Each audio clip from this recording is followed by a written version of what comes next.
one of the best things about divorce is finding new love and potentially getting remarried. But one of the hardest things about that can be step parenting. There's a lot of conflict and it's really not easy for anyone. So my next guest is going to give us some really good advice and tips on how to handle it with grace and confidence and less conflict. Susan Haworth has been a counselor and trainer for over 4 decades. In her current practice, she focuses on supporting step-parents as they navigate their roles and their relationships. Susan offers individual and couples counseling and coaching, as well as support groups for stepmoms. She also writes a monthly advice column, The Stepmom Whisperer, which appears in Stepmom magazine. I am thrilled to introduce you to Susan Haworth. Hi, Susan. Welcome to the summit. Thanks so much, Kelly. It's great to be with you. It is really great to have you because this is such an important topic and you are an expert in this field. A lot of people getting divorced or divorced find themselves dating people that have children. I mean, most people do have children, and it doesn't really matter the age. Step parenting can be tricky at all ages. And a lot of people, not only did they maybe find themselves becoming a step parent, but then they see somebody else step parenting their children. So it's a lot to navigate. But it can be a peaceful coexistence. I know I'm sure you've seen it all, and you help people navigate it and have that sort of Zen, you call it, coexistence. And so Zen in the art of step parenting, what exactly is it? How does it relate? Yeah, thank you. And I love your point that it doesn't matter the ages of the children. There are challenges at every age, and we'll dive into that later. But Zen in the Art of Step Parenting is not just a riff on the iconic 70s book, Zen in the Art of Motorcycle Maintenance. It's not just a play on words. It is also some principles that we can learn to apply to step parenting, the principles of detachment, the principles of letting go, the principles of impermanence, that things don't stay the same. So I'm not a Zen master. I don't pretend to be. I'm a student of Buddhism, and I realize that those principles are very appropriate for step parenting. We have to learn to let go of our fantasies. We have to detach from the way we think things should be, the way we want them to be, and accept the way they are, and live within the constraints of that. Impermanence, just because something is working well one day doesn't mean that it's going to work well the next day. So as step parents, we feel adrift many times. We feel like the ground is moving beneath us. And this is unmoored. We feel unmoored. Yeah. And so if we can get more of a Zen-like approach to step parenting, we can better accept what the reality is and not what our fantasies are. Yes. And so that's the Zen. So, the divorce rate is very high amongst second marriages. And I wonder, so you mentioned this statistic to me earlier that it's 70%, the divorce rate is 70% amongst second marriages that have stepkids.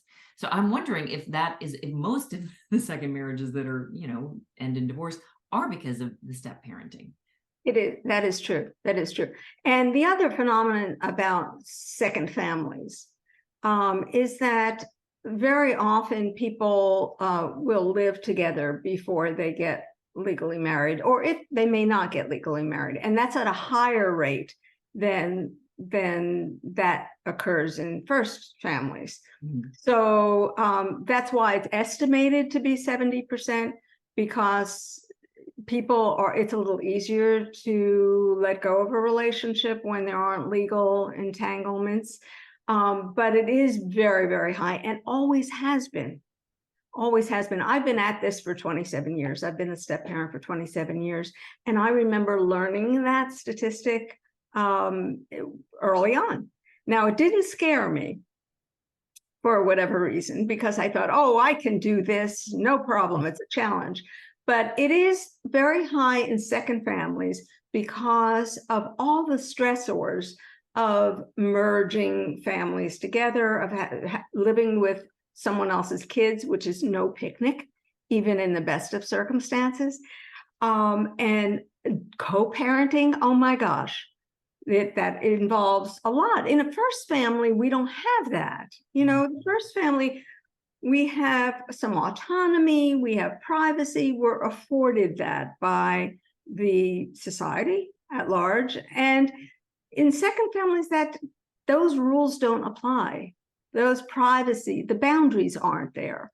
And so co-parenting is a tremendous stressor on relationships, and that's contributes a lot to the high divorce rate. Interesting, the divorce rate goes down for third marriages. So when the kids are kind of out of the house and hopefully they have launched, that the stressors aren't quite there, and there you don't co-parent adults typically. So the second family, though, is really at risk. And there are many things we can do to shore it up a bit, but we enter into second families with our eyes wide shut, as I did. I mean, I knew the divorce rate, but I didn't understand what it was about. And I didn't understand my role and how I would react. You know, you don't know what you don't know. Yeah. And so, you know, I thought I can handle this. Kids like me. I like kids. Well, they like me when I'm not their stepmother. So it complicates things. And we all know what first families look like. We may have been raised in a step family, but we still know what a first family looks like. We know how parents act. We see them on television. We see them in movies and read them in books. Second families, step families, not so much. We have very unrealistic role models. We have, first of all, we have Disney and the wicked stepmother, right? Then we have television and the sitcoms, and maybe not even very many of those. Not many at all. Like there was in the was it in the 80s, I think, Suzanne Summers, who I love, and I believe Patrick Duffy. It was Step by Step. I didn't really watch it. I don't remember watching much, sorry, but that they had like a, you know, they both had kids and they were remarried. That was the premise. Yeah, no, there were a couple. That one, and of course the Brady Bunch. Oh, well, yes, the most famous, yeah. But they didn't even talk about step parent. I mean, they didn't even address the fact that they were step parents, I swear. They did not. Interesting, if I remember, they were not co-parenting because the bio mom. They were widow and widower. Exactly. Not divorced. Which is something, you know, having co-parenting is a relatively new phenomenon. Now, step families have been around forever, right? Yeah. Prior to about the mid-20th century, most of them were the result of death. So one of the parents died, right, and you needed to keep the farm going, and you needed to keep the household going. So you found somebody and you plugged him or her in. And I call this the plug and play phenomenon.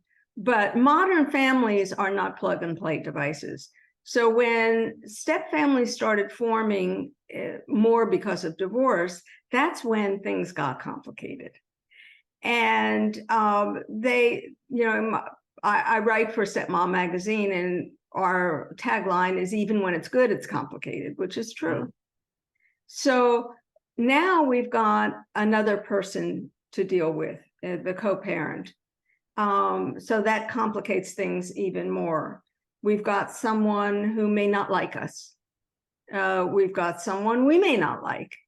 And so that's an added stressor to the relationship. We don't know how to do a step family. Yeah. And there are many blurry boundaries because we don't treat them like first families. For example, it is very common for when you're co-parenting, for one of the parents to just come into the other's house uninvited. They drop off the kids, they pick up the kids, they may retrieve soccer uniforms, whatever. Now, who does that in a first family? That doesn't happen, Right.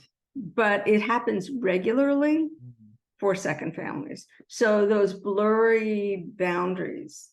And then you have the kids. Now, you're right, though, you were about to say that, you know, when the families, if it's a result of divorce, of death, there are other complicating factors. There you have to deal with grief, right? But so it's not easy by any means. But co-parenting can put so much stress on a relationship. And the kids are they're traumatized from divorce, no doubt about it. And then they've got what I call boundary ambiguity.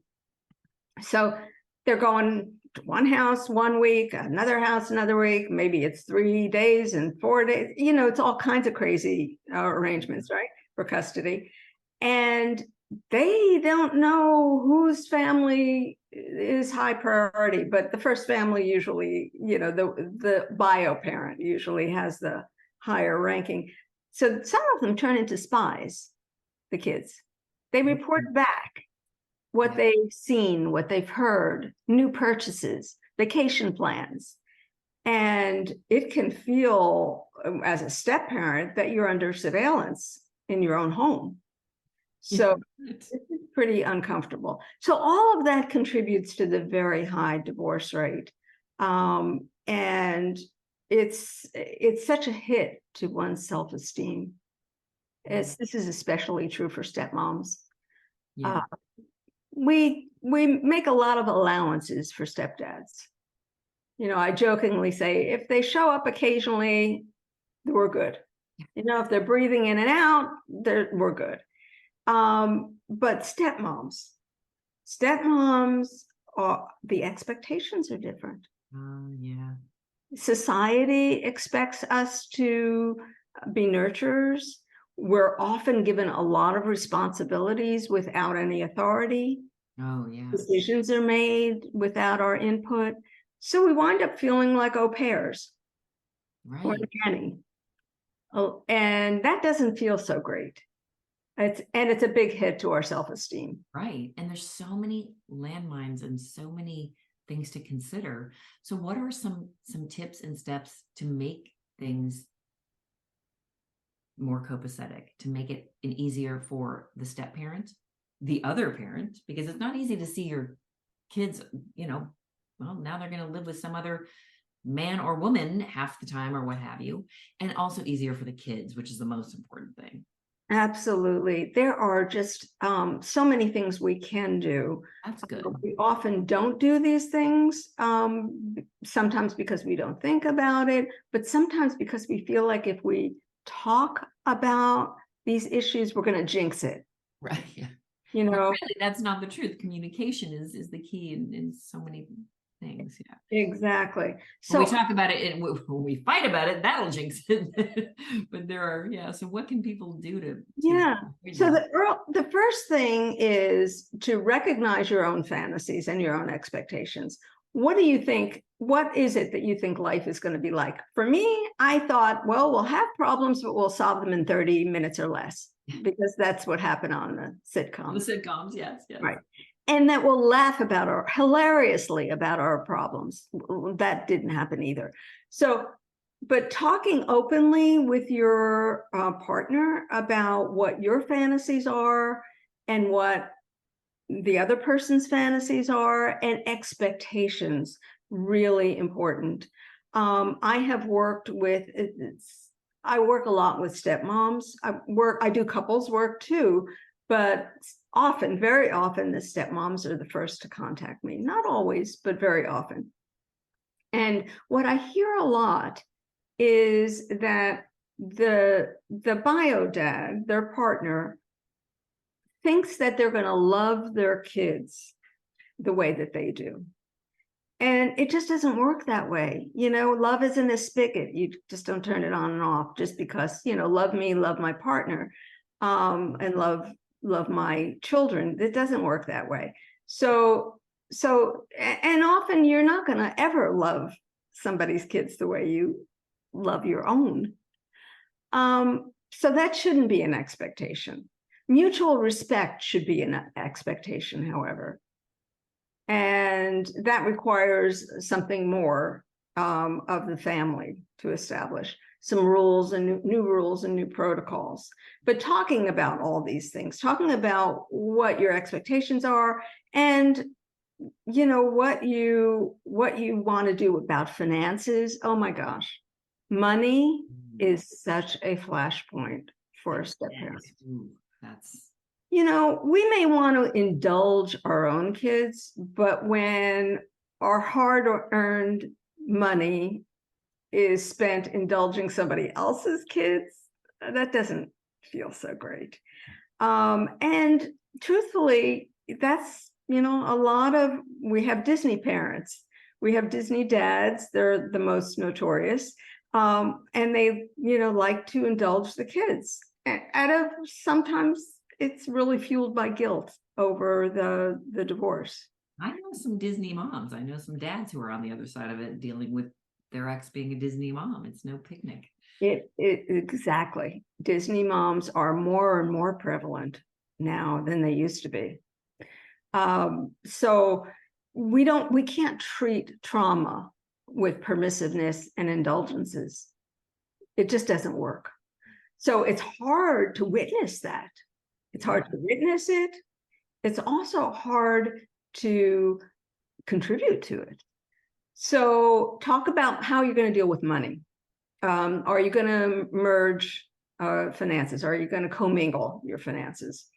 A lot of financial planners that I know suggest separating, having separate bank accounts for individual expenses like child support and spousal support. That's a good idea, really. And then having a joint account for shared expenses. Maybe you buy a house together or rent a house together, the utilities, food, those things. But it's very triggering for step parents to see how the other parent is spending money on their kids or maybe even on their ex. So separate bank accounts is usually recommended. So, but discuss it. There's not one solution for every step family. So if that doesn't work for you, for that step family, your particular situation, you don't have to do it that way. I know many step families, they have prenup agreements, especially when people come into the relationship with assets. Yes, I think that's the smartest thing. Might not be romantic, but it's smart. And I mean, you got to protect yourself. Exactly. And it doesn't have to be framed as, I think this marriage is going to fail or this union is going to fail. It can just feel like this feels safe to me to do it this way. And this is what I need to feel safe. So talk about money. Also talk about how you're going to deal with co-parenting. So this is a mistake that I made. I was pretty good with detachment or disengaging, but I was a little too detached because the decisions were made without my knowledge and I needed to be involved. So scheduling, very often that drives especially stepmoms crazy, is that when the schedule changes and all of a sudden, oops, we don't have a free weekend this weekend, we have the kids or whatever it is. And I have to work, so you have to take care of them or watch them. Again, it feels like an au pair situation, right? Right. So yes, and money, if you're going to be involved with giving more money than was mandated, the step parent needs to be involved in that because it is a joint union. And so it might, whatever directly impacts you, you need to be involved in. And that can be just an email that is CC'd to you or BCC'd. It doesn't have to be a big deal, but how are you going to co-parent is another big topic of conversation. The other thing is, what is your lane as a step parent? So again, most of us know how to be a parent. I mean, we muddle through it, right? But we basically know, okay, we're supposed to, supposed to get them to school on time. We're supposed to get them clothed properly. We're supposed to have them eat well. That is a bio parent's job. As a step parent, you need to let go of that and not get in the bio parent lane. If they want to eat cake for breakfast and their bio parents are okay for that, it's good. So I see a lot of step moms, especially, drifting into the bio mom lane, and this does not end well. Yeah. The problem is, first of all, you overfunction. You're doing too much, and that's a recipe for burnout. Yeah. Because you're doing a lot and you're probably not that much appreciated. So, there you go. But also, it can really annoy a bio mom for a stepmom to get in her lane. I mean, I've heard all kinds of stories about this, Kelly. I heard a stepmom get into a lot of hot water because when her step kid was over, she cut his hair. It seemed innocent, but Yeah. it was, a little kid.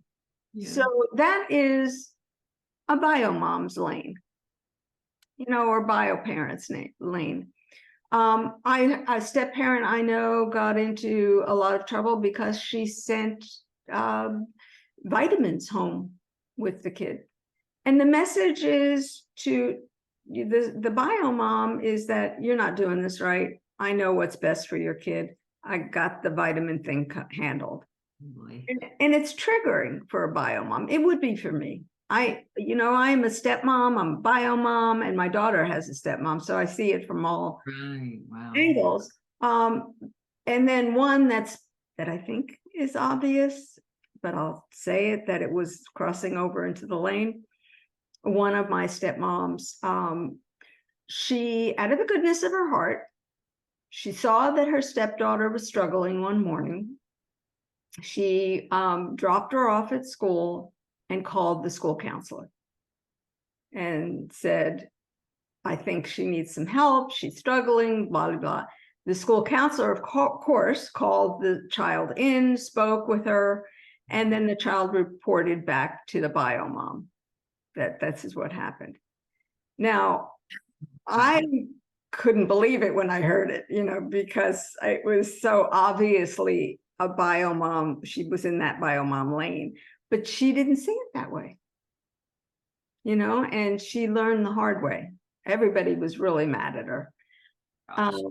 So what is your lane? And, it may not be wide enough for your big heart and your big ideas, but find your lane, stay in it. It may shift a little bit, but look at it through that lens of staying in your lane and not crossing over.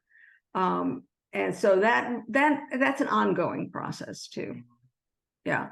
What responsibilities are expected of you? What are you going to do? Are you okay with it?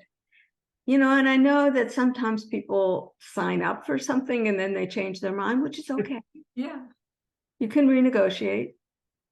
But do you want to take on all the meal planning and all the meals for everybody? Yeah, I remember when I used to like to cook, and I say used to, I'm sort of, the kitchen is closed these days, but yeah, I used to like to cook, and I would cook sort of semi-gourmet things, unusual things. When I started cooking for my step family, my stepsons, oh my gosh, you would think I was poisoning them. They disliked most everything I made.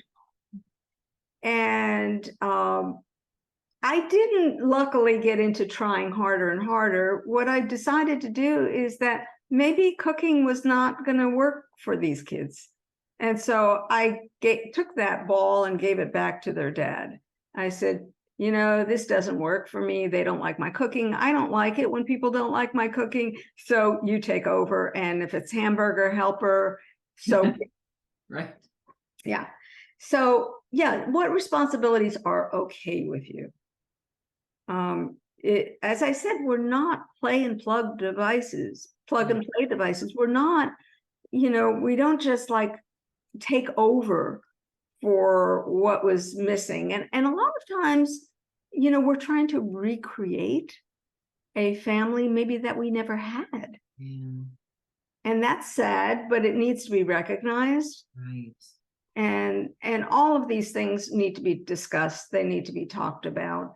The other very important thing, and I know this is something that you stress, is radical self-care. Radical self-care. So getting out. What I hear a lot from my stepmoms is they say, I miss my old life. Oh. And I say to them, okay, how can we incorporate some of your old life into your new life? And a lot of times this involves going out with girlfriends. Absolutely. Right? Getting that support that you need, which I want to talk about more, is where to get support and where to get love. But yes, we have to get really involved in our self-care. And again, the new rules, the new protocols need to be established, not using the old rules, the first family rules, not just making it up as we go along. What's going to work for the relationship and what's going to work for the step family. Yeah. And many times this involves, the cleanliness and the tidiness of the house. Oh, good point. Yeah, I hear so many complaints about that. So talk about it ahead of time. Yes. So in my own case, I moved into my my husband's house. We weren't married at the time. And within weeks, I thought, this is, I can't deal with this. The boys would come in, they would throw their backpacks down, their coats down, wherever they landed, that was it. I have 2 boys, so my house looks similar, yeah. Yeah. Well, backpack, yeah. I thought, this is not going to work for me. And we hadn't talked about it. We hadn't talked about it at all prior to. And for me, what did not work is moving into his home. Mm-hmm. So that lasted about 6 months before we got our own home, because it's way harder to have new rules and new protocols when the boys used to doing this for, a long time. So, we decided, okay, common areas, you do not drop your backpack, you do not drop your clothes, you can do whatever you want in your bedroom.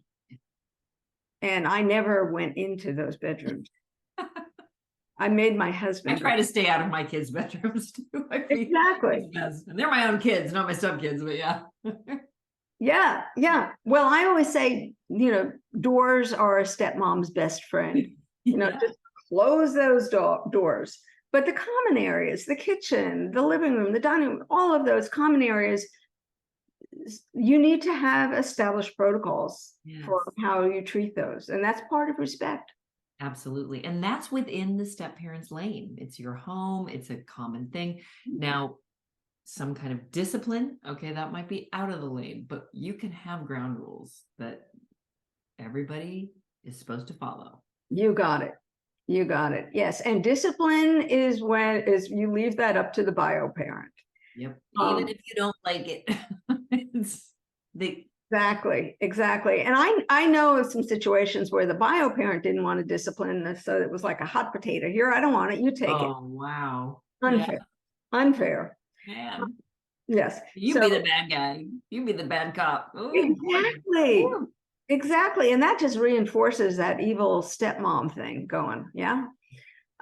So yes, discipline should be the job of the bio parent. Now, if it's an emergent situation, you need to deal with it the way you would if you were a babysitter or a nanny or whatever. So, if the kids are jumping on the furniture and dancing on the kitchen table, you need to tell them, get down now. but you don't follow it up with, and now you're grounded for 3 months. Right. So the discipline is left to, you can have input, but it's left to the bio parent. But I do want to follow up with something that you mentioned about getting support from friends. And I think it's important to find community when you're a step parent, because you're going to get the best support from people who know what you're dealing with. And most of us have learned the hard way by talking in what I call mixed company about your step parent struggles. So, for example, Kelly, if I go to the park and the playground with my kid, and I'm talking to a group of moms, let's say, and it's my bio kid, and I say, this kid's driving me crazy. I can't wait for summer to be over, and I can't wait to send her to camp, or whatever it is. You will get, oh, no, just what you beat. I'm with you, sister, right? You'll get that. As a step parent, stepmom, if I say that, oh my God, I'm looked at like a serial killer. Yeah. It is just, people don't know how to deal with that from a step parent perspective. And I learned this very early on when I was in the house that I was talking about. That was my husband's house. I was struggling with having all these boys around. I was struggling with living with other people's kids, and they were teenagers. Yeah, right. Teenage boys, yeah. What was I thinking? Experienced that firsthand, so I know. And I would suggest that for any new stepmom, just to be careful of where you're getting your support. Yeah. But do not take a veil of silence, which is what a lot of us just, we don't talk about it. We don't talk about it. And that's why when I talk about step family dynamics, many people say to me, oh, I know a lot of step families and they're so happy. Well, it's possible that that 30%, but more likely that people are not telling you what their struggles are. We just don't, there's a lot of shame involved. Yeah. I mean, we grow up, especially for women, we're nurturers, we're loving people, we're compassionate, and we should be able to do this. And that it's so hard for us that we feel like we're doing it all wrong. Mm-hmm. We feel like we're not good enough. We're not generous enough. We're not giving enough. We're not flexible enough. The enoughs, we're not enough. And we feel a lot of shame around that. So the way that we deal with shame is we keep it to ourselves. Mm-hmm. And that's not healthy in any way, shape, or form. It is not healthy. It is not. And of course, I see this a lot.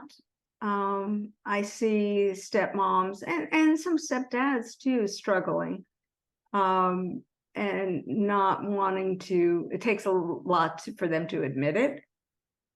And so your listeners, the people who are in the summit, hopefully some of them can head some of this off on pass. They can be more proactive, and avoid some of the landmines and the feelings of being unmoored.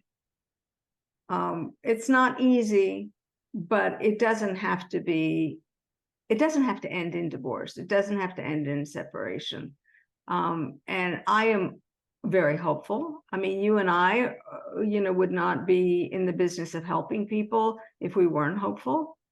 So I'm very hopeful. And I think at any stage, even if we have people listening who have been at this for a long time, you can make changes. I plan to.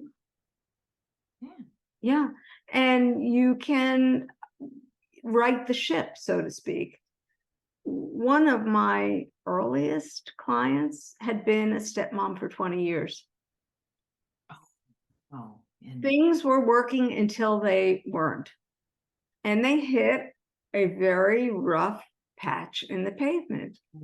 They had the stepmom's partner, the bio dad, had they both had children from previous marriages, but he became ill. He had a health crisis, and his daughter didn't like the way her stepmom was handling it, and it became a very sore spot, very contentious, and like threw everything out, in terms of how they were operating as a step family. They had been doing things, they'd been socializing with their exes because they thought they should. That was one of the things, the changes they made after 20 years. They hated it. I mean, it's so the stepmom always hated the socializing with her husband's ex and with her own ex. But she thought that's what you're supposed to do. And it wasn't until things just kind of blew up that she started looking at some of her behaviors and what she wanted to change. And she did. She did after 20 years. So it's never too late. Yeah. But we don't know how to do this second family, and we think it's best for the kids if we socialize. If we have like joint birthday parties, joint Thanksgivings, joint holidays of any type, that is not a requirement, and it's not even advisable. Some people pull it off, God bless them. So you don't have to do that. And that's part of establishing new rules and new protocols. Yeah. Work for everyone. Well, this has been so helpful. And I love that we're ending on hope. It's like anything can change, especially with the right support and help. And all of your information is in the speaker portal. So you guys, Step Parenting, if you've got some issues or you just want to make things even better, get in touch with Susan. And you have a nice free gift for everyone that they can download. I do. I would love to offer a complimentary consultation to anyone who wants one. And you don't have to be miserable to take advantage of it, but just to make the communications stronger, and to avoid some problems down the road. Yes, And be proactive. Exactly. So there are all kinds of no two step families are like, just like no two people are like. So, you can have a step family with little kids, with teenagers, as I did, or adult kids. And, you need to also think about boomerang kids, Hey, back. that's getting more and more prevalent. It certainly is. And is that going to be okay with you? That's a family decision. Is that 25-year-old moving back in? How does that work into the... Exactly. And then there's that whole issue of estate planning. Oh, yeah. And so that's another consideration, a big consideration for step families. Yes. And that can be a problem with when the step kids are way into adulthood. Absolutely. Oh, absolutely. It's, these kinds of issues need to be dealt with early on. And it's, again, a communication issue. Yeah. Well, thank you so much, Susan. I mean, this is so helpful. And I think a lot of people are going to at least have some hope and get the help you need. Yeah. Thank you so much for this opportunity. I love talking about step families, and I appreciate the opportunity to do that. Well, I can tell it's something that's near and dear to your heart to help all the step families to not be a statistic. Let's get that statistic lower. Got it. Absolutely. Thank you. Thank you.